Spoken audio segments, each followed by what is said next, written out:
gente, bienvenidos a nuestro podcast. Hoy les traemos un tema que literalmente marcó a México por más de 30 años. Así es, el porfiriato. Y no solo eso, también vamos a hablar de cómo todo esto afectó a Tabasco, porque sí, aquí también pasaron cosas bastante interesantes. Así que siéntense, acomódense, súbanle tantito el volumen, que ya empezamos. Bueno, para empezar, el porfiriato arranca en 1876, cuando Porfirio Díaz llega al poder. Y aquí viene lo curioso.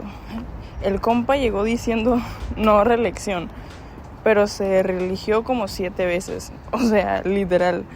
El país vivió con el mismo presidente por más de 3 décadas. Y sí, mucha gente lo apoyaba porque antes había mucho relajo político con él y al menos había orden, pero un orden medio sospechoso, ¿sabes? Sí, porque ese orden era básicamente él controlando todo, ¿no? Ya que subió al poder, Díaz empezó a armar su red de gente. Gobernadores, militares, jueces. Todos eran personas que él escogía y que le debían favores. Así aseguraba que nadie se rebelara. Los periódicos que hablaban mal de él desaparecían o los callaban.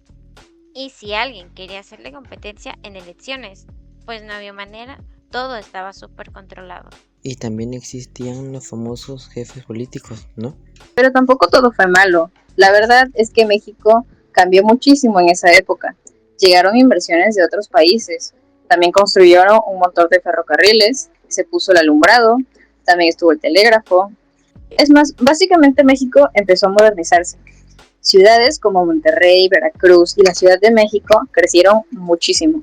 Sí, eso es bien importante. El porfiriato se veía muy bonito en las ciudades grandes, pero en los pueblos no tanto. Y es que mientras la élite vivía como si fueran acristosas francesas, literal, copiaban París en todo lo que ponían.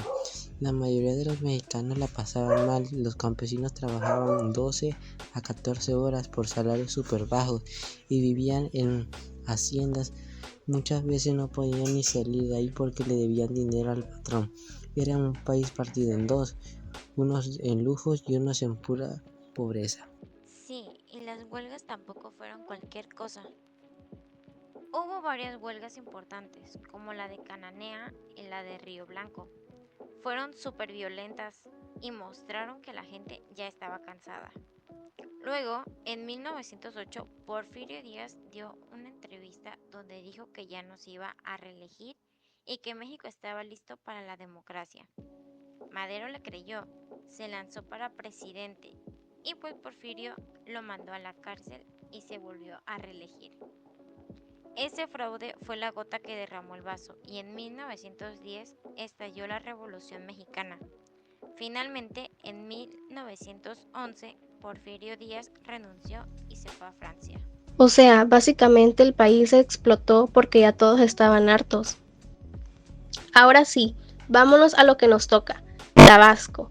Aquí el porfiriato también pegó fuerte. El gobernador más importante de esa época fue Abraham Vandala Patiño. Ese señor estuvo como 16 años en el poder, casi tan eterno como Porfiriato. Vandala tenía todo controlado, como la política, elecciones, cargos, todo pasaba por él. Era súper leal a Díaz y seguía su estilo.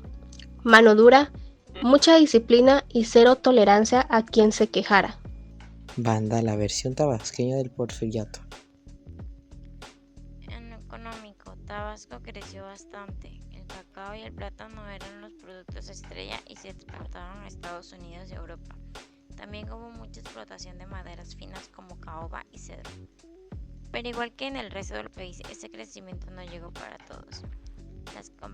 Las compañías destinadoras quitaron tierras a campesinos e indígenas chontales.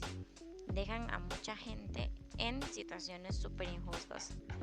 Mientras tanto, Villahermosa, que antes era San Juan Bautista, se empezó a modernizar.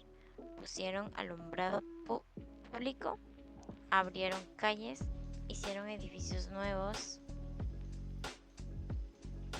y arreglaron zonas del centro. Y como aquí casi todo se movía por ríos, se mejoró la navegación de Grijalba y el puerto de frontera para que el comercio fuera más rápido. O sea, sí hubo progreso, pero también un montón de desigualdad. Entonces, ¿qué nos deja todo esto? Que el porfiriato fue una época de contrastes bien marcados, Sí hubo avances impresionantes. pero también hubo injusticias y cero democracias. En Tabasco pasó lo mismo, crecimiento económico, pero solo para unos cuantos. Y un gobierno súper controlado por Vandala. La verdad, fue una etapa que dejó huellas muy profundas en el país. Y entenderlas nos ayudó a ver por qué México cambió tanto después de la revolución. Así que gracias por escucharnos. Esperamos que este episodio les haya gustado y que ahora sí entiendan cómo estuvo el rollo del porfiriato y lo que pasó aquí en Tabasco. Nos vemos en un próximo podcast. Cuídense.